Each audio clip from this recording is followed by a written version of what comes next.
So hi! Welcome and welcome back to my YouTube channel, and for today's tutorial, ituturo ko sa inyo kung paano nga ba mag-download ng NGL app. But first, can you subscribe to my channel and don't forget to hit the subscribe button and the bell to notify you for my new updates. And if you want to learn more, just keep on watching and let's start. So ayan guys, for today's video, may two ways tayo kung paano nga ba mag-download ng NGL app. So para sa mga iOS users, pwede tayo mag-download sa App Store, and para sa mga Android users, pwede naman sa Google Play Store. So ayan guys, i-open lang natin ang ating Google Play Store.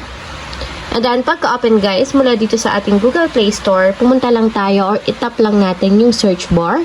And then, type naman natin is NGL. So, search lang natin.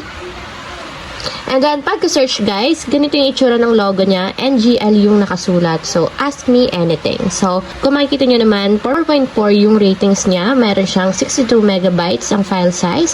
And meron lang naman siyang 50 million downloads worldwide. So, ayan guys, para ma-install, itap lang natin yung install para ma-download na siya sa ating mobile device. And wait lang natin hanggang sa matapos ma-download. So, ayan guys, after ma-install, itap na natin yung open para directly mapunta tayo sa pinakaang application.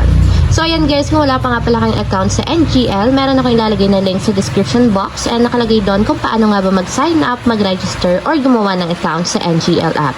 So, ayun lang guys, ganoon lang kasimple kung paano nga ba mag-download ng NGL app. If you have a question, can you comment down below and don't forget to hit the subscribe button and the bell to notify you for my new updates. And thank you for watching!